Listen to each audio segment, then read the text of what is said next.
He needs a shovel to dig himself out of that. Okay, don't ask that question. Go on to the next one. So you just reinforced that I should continue sitting on the fence. Potentially creating objections that don't exist. Do not take the first bait. If you don't take anything else away from this episode. Cash call, everybody. Dale Archdekin and Brian Curtis back for another week. You are welcome.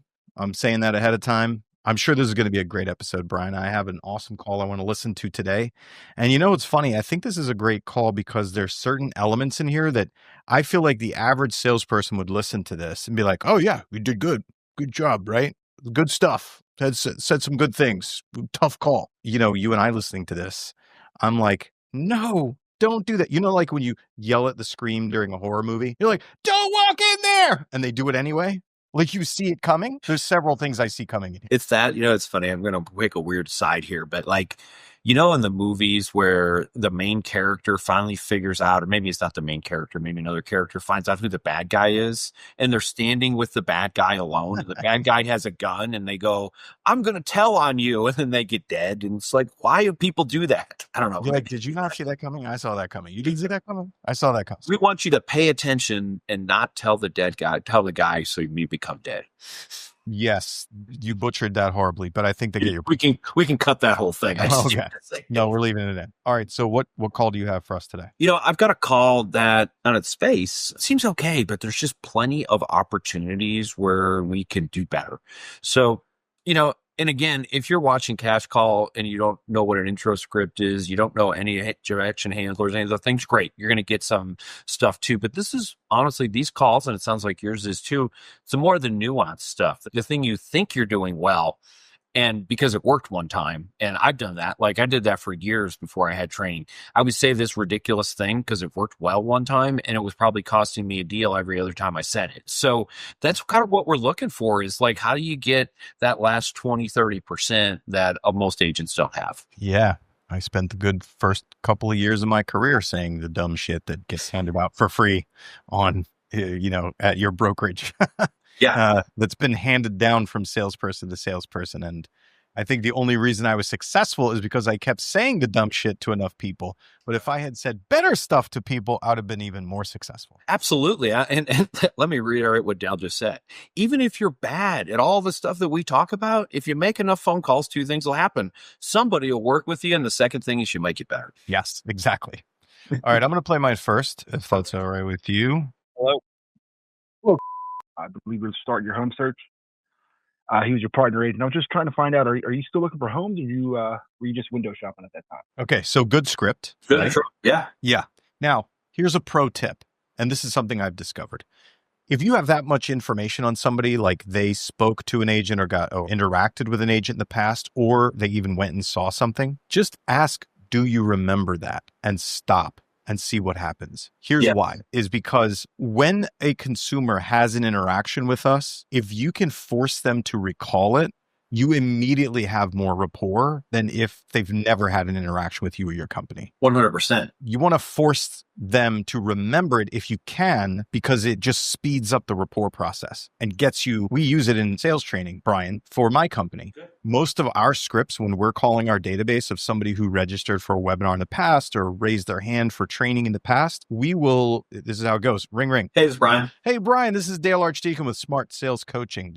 Does that ring a bell for you? Oh, yeah. I think I talked to you, a couple months ago. That's our intro script, right? Yes. We stop until we get authentic recognition, because we agents get so many spam calls all the time, right? Oh. If I have brand recognition with you, I want you to recall the brand recognition because it sets me in a different category of people immediately, right? It's like I'm tapping into that brand recognition, that equity that my company has built with you. And I want to get that recalled fast. Yeah, we do a similar thing. And I'm going to take a step back just because I think it's really valuable. We set up the next call on the previous call. So when I say to somebody, I'll follow up with you in the next month. I'll follow up with you next week. I'll follow up with you, whatever. And then when I call that person, hey, Dale, it's Brian, just following up with you like I said I would. Oh, yeah. Good. And here's what's I really love about that script. Even if you don't remember who I am, there's a real good chance you're going to kind of try and figure it out, because no one likes to be the guy who doesn't know who the other person is when that person said, I'm following up like I said I would.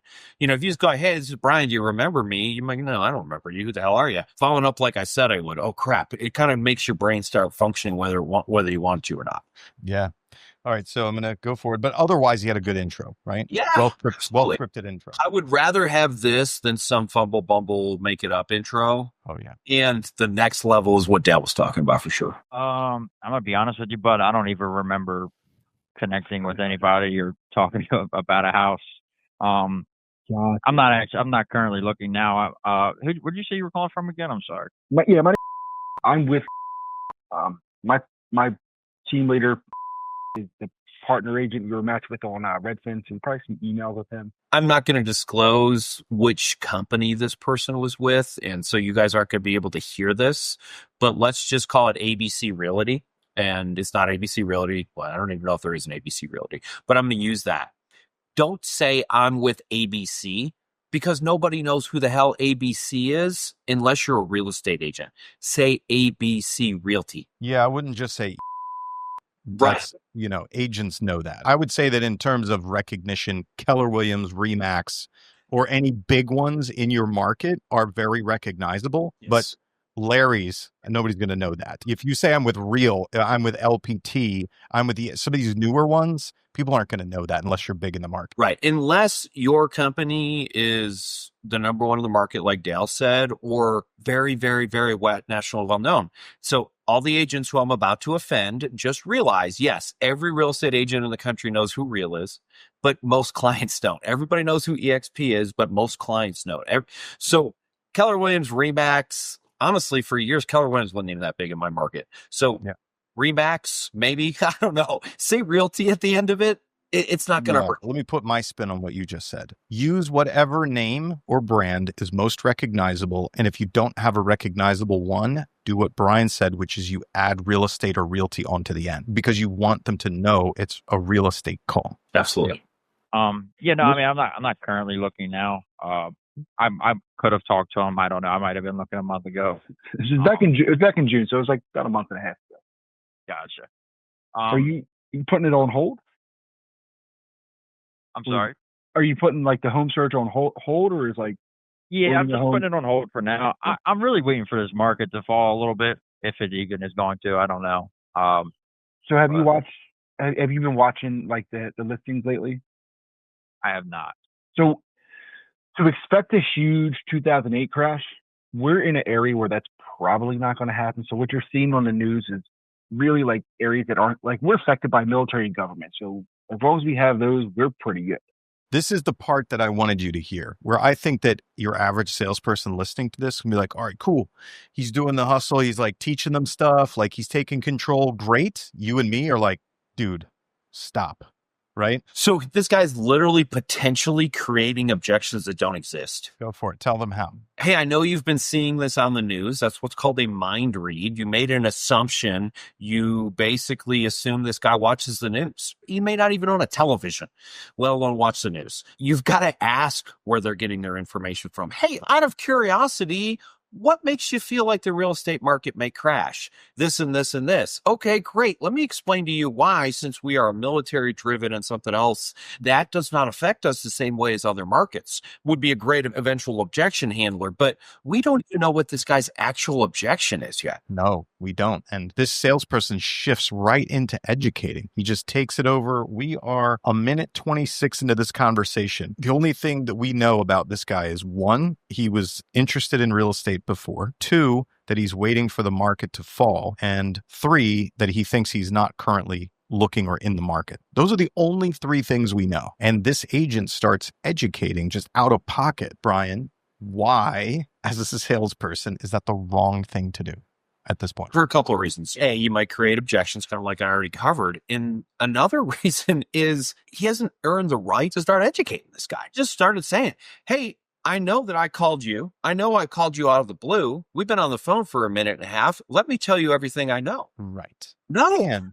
And what we don't know is how much does this lead know or thinks he knows, And how committed is he to whatever it is he knows or thinks he knows? We don't know any of that. About 10 objection handlers I could use, and I'm not sure which one I'm going to use yet. Yeah, exactly. Right. I need this lead to expose more of his knowledge, his intentions, his analysis, his desires. I need all of that stuff before I do anything. Yeah. Let's put it this way. I'm a lazy salesperson. Excellent. I love that. I love it. I'm a lazy salesperson. I want you to position yourself as best as possible to either be sold or to have your mind changed before I do anything. Me too. Right. And how do we do that, Dale? Asking questions. That's it, guys. If you don't take anything else away from this episode, ask more questions, because at the end of the day, seriously, there's about 10 different things. And what I want to point out here, because I hear this a lot, I'm sure you do too, Dale. It's almost like people feel like they're in a quiz and they're like, oh, I know this one. And they Yeah. He heard him say something about the market was going to fall. Oh, I got a script for that. Dude, he just buzzed in so hard on Jeopardy. He's like, oh, I've been waiting for this one. Yeah, we've got to, first of all, patience, right? Oh, yeah. Be very patient during your calls, and then ask some more questions. Figure it out before you close the objection that may or may not exist. Yeah. All right. So we're in the education phase right now. Let's see where this goes. Houses have started to come down a little bit. What you're seeing is inventory sitting a little bit longer. Like I just had a buyer get a house accepted, became Now, he just went from we're not really affected like that. The guy said he's waiting, not really affected like that. What you're seeing is houses are sitting longer. If I think I'm sitting on the fence, you just reinforce that I should continue sitting on the fence. 100%. Yeah, you literally just did a 360, and now you're agreeing with me that I should sit on the fence when that's not your intention. under list, and we got them like 3% closing costs. We couldn't do that back in June or May, even April. But it's starting to shift in more to it's not completely a buyer's market, but it's becoming a buyer's market, if that makes sense. You should continue waiting number 2, right? Yeah.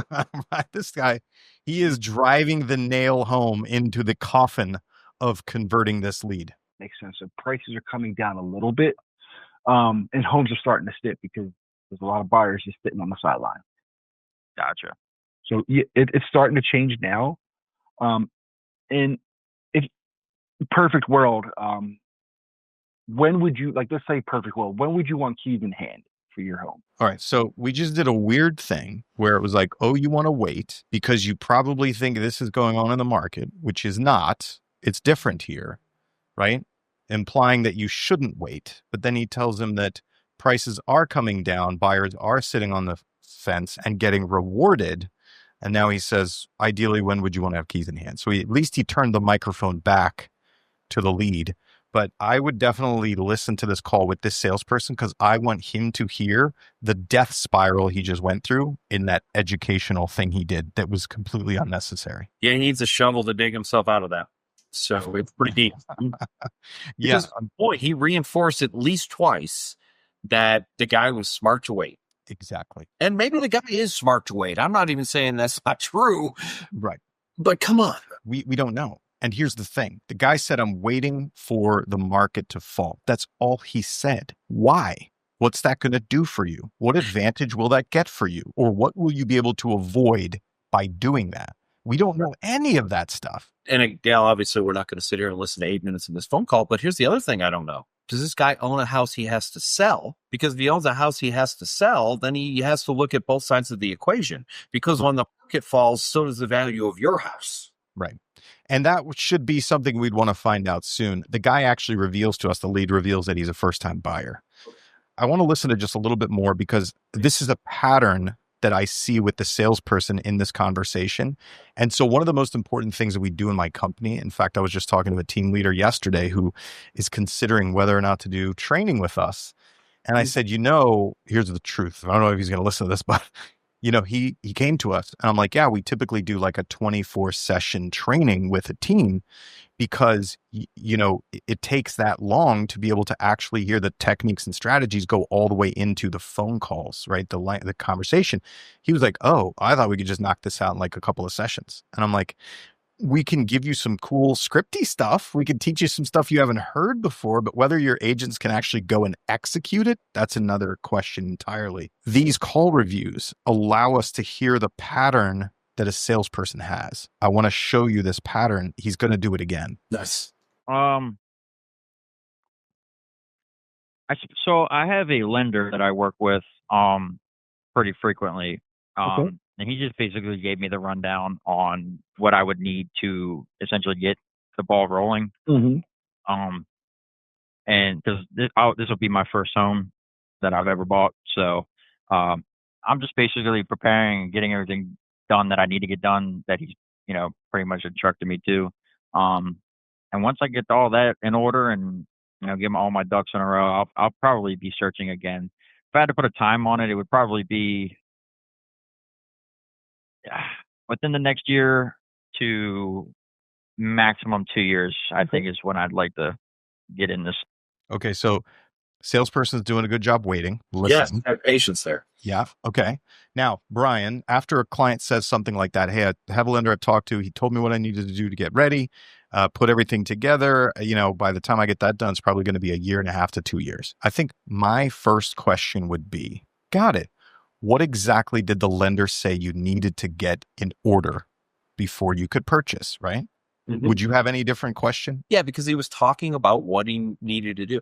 You might just ask, hey, out of curiosity, what's the lender got you doing? Something like that. It's the same question. It's same question, different phrase. Yeah, it's just a little friendly or whatever. I think the reason I'm looking there, this guy doesn't seem friendly. Not the lead. The agent seems like it's very much cut and dry. And by the way, depends on where you live too. Like if this guy's in New Jersey, this is a perfect way to behave. Is he in New Jersey? I think I didn't do that on purpose. If you live, like, for example, my team was in Arkansas, still is. For over 20 years, we've been in Arkansas. You can't successfully talk to somebody in Arkansas with that blunt thing. You got to make it nicer.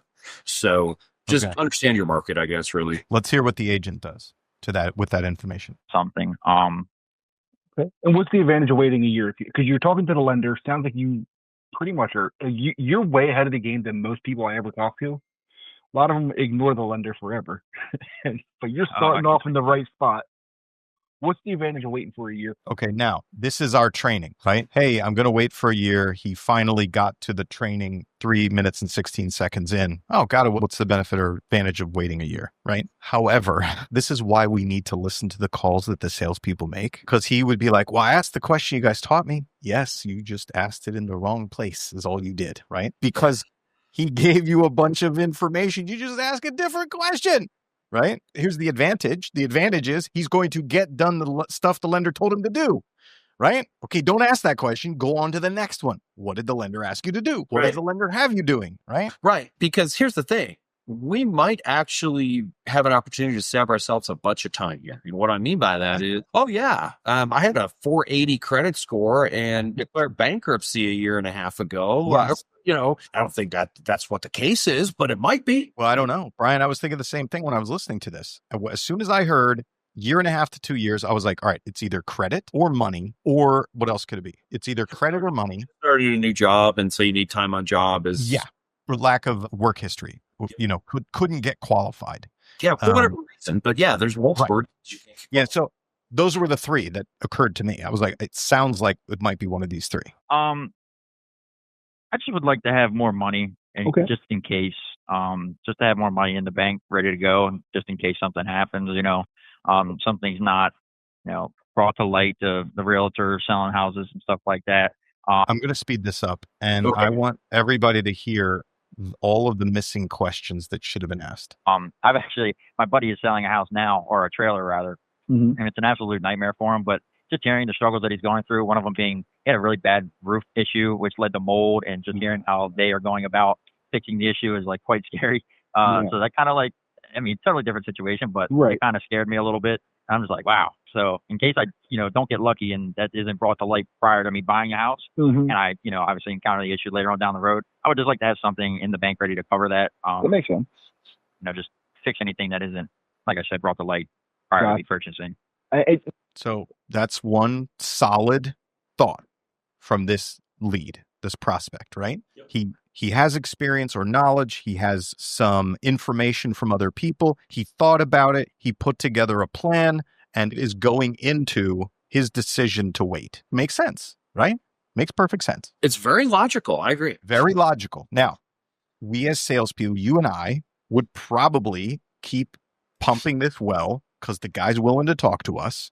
So let's just get it all out on the table, right? What are all the factors going into him deciding that buying next year makes the most sense, is the best thing to do, right? That's what you and I would do. We would just keep pulling that stuff out, right? Get it all out on the table. Let's just look at the cards before we do anything. Here's the problem with a junior salesperson. Listen to what happens then. And it's funny because I felt the same way when I bought my first home. If I send you a quick video, kind of so you get a face to the name, like a real quick scenario of the buying process, because like I'll talk to it in depth instead of sitting, making you wait on the phone. You watch it when you want. Before my clients even buy a home and we close on it, we always do a home inspection, and we're going to look and make sure stuff like the roof, the window, like that home is working properly. This way, it's like insurance. We know what we're getting into and we know what's happening before we even buy it. Okay, now this is that part where a salesperson would be like, oh yeah, he's doing great, man. Totally handling the objection.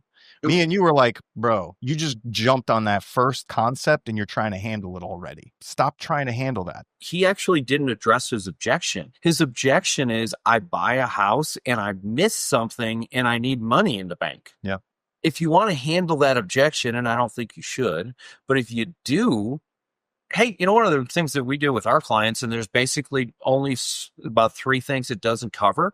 The majority of my clients, I make sure they get a home warranty. As a matter of fact, we've got a program where if you'd be willing to work with us, we actually will pay for that home warranty. Here's what I mean by that. It doesn't cover roofs, so to be very clear. It does not cover septic, but that's okay. This house is on sewer. And there's a couple other minor things that it doesn't cover. But ultimately, for the $695 that I'll pay for it, and then you can choose to renew it after a year, you can get all that coverage that you need. And by the way, we'll just really focus on those items that are not covered by the home inspection to make sure 100% those are in really good working order. So, that's what most of my clients do because, you're coming out quite a bit of money out of pocket when you initially buy a house. We want to make sure, just like you being really smart, that you're not in that house and have a problem after a year. Yeah. I don't want you to cover that objection, but if you need to, that's a much better way than we'll do a home inspection and we hope we catch everything. Yeah. And then he goes on to say, the water heater could go, the other thing could go, and those are kind of expensive, but, he does that cyclical thing again where he gives the wrong information. And my point about this, and that's a great way of describing it, Brian, but I would rather hear a salesperson get all the stuff out first and handle it together instead of when you're talking to a prospect. No lead or prospect ever forgets that you're a salesperson, right? They don't forget that part. So if they say, no, not yet, salesperson, and you say, well, why not yet? And they say, well, because of this one reason. If you start telling them why that one reason doesn't make sense and how they don't have to worry about it, the undercurrent of that is, I'm trying to change your mind. Okay. Yeah.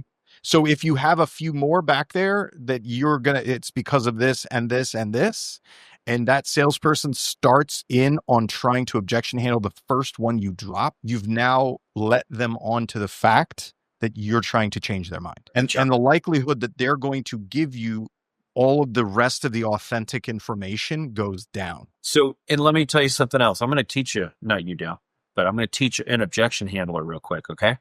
What was the objection here? It was, I want to make sure that there's some cash reserve in case if I buy a house and there's unknown problems, I can afford it. Cool. Do you have any other concerns? Yeah, right. That's an easy one. What am I doing? One of the techniques that I actually teach, believe it or not, is ignore the objection. Now, I'm going to make a note of it in my notes so that I can kind of make sure that it goes away. But especially the first objection is usually just the first thing that they can think of to make horrible salesperson stop talking to them. So ignore it. Right. Yep. Just an interesting thing. It'll come back up if it's important. It will definitely come back up. Yeah. All right. So where we end up with this call is that the agent just basically says, I'll send you a video that explains to you how the home inspection process works so you don't have to worry about it. And then maybe we'll touch base again in a couple of months and see where you're at. That was the conclusion of this conversation. So I know it hurts me because when I listen to stuff like this, like I want to call the lead and I want to run it all the way down. I think there was a good 30% chance to 40% chance that this guy would move his timetable up if he were given the right direction and help and answers. The only outstanding question is, does he have the financial capability to do it now, which we don't know. We have no idea. Right. And yeah, what makes me sad's probably extreme, but what makes me sad about this call is that we have no idea. And I want to guess that probably 25 to 35% of the phone calls that we listen to, Dale, we don't know if we missed the lead because we don't know enough about the lead. And, Right.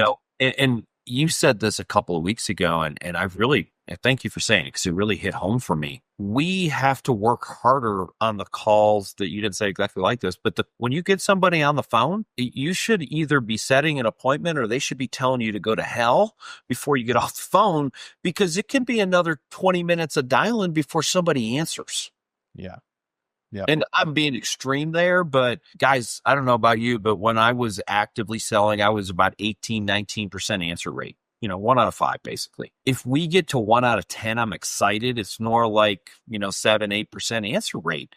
If I get somebody on the phone, that's fish on. I'm going to work that until it jumps off the hook.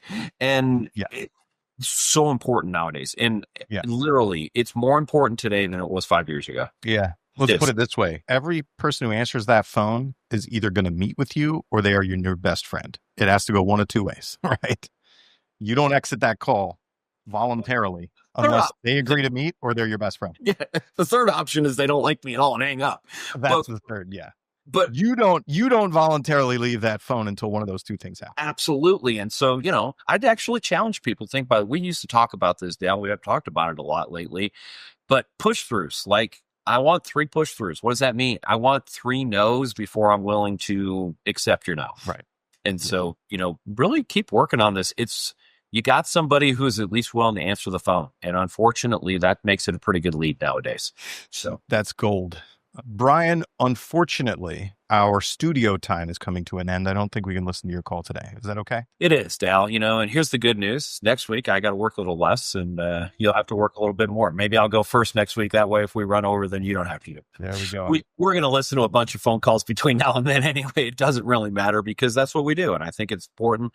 And Dale said this multiple times during this. And if you guys didn't hear this, I want to reiterate it. You've got to listen to your phone calls. If you're an individual agent, if you're a team leader, you got to listen to your agent's phone calls, because there's one little thing that you're missing that you're going to tweak, and all of a sudden it's going to significantly increase little things. So pay attention to what's going on out there. It's so important more now than ever, I believe. Yeah. Well, let me leave this then. If I were to give a principle, because as you said that, Brian, about listening to calls, what it is you don't have to listen to all the calls. I know we don't have time for that, especially as team leaders and even salespeople. We don't have time for that. My company and I, we teach from principles, right? And so what I would say to this agent, very clear principle is do not take the first bait, right? That first objection that he fleshed out, he took the bait. And he tried to center his argument and he tried to pitch the whole battle on that first objection. Don't take the first bait. You want to get them out. Okay. Get them. There's a few more. There's something else. There's some other considerations. Get it out on the table before you do anything. Learn that principle, and this conversation would have gone better. I agree, Dale. And I think that's a perfect way to end. All right. Well, thanks for joining us. Cash Call, everybody. We'll be back again next week. If you found that helpful and you want some advice on your own calls, your own sales conversations, then just click the link below and you can fill out an application to be a guest on the Cash Call podcast. And all you need to do is submit some calls, and I'll listen to those and give you immediate actionable feedback that you can use to improve your sales conversations. Or if you're looking for training, also the link below is access to some of our free training resources.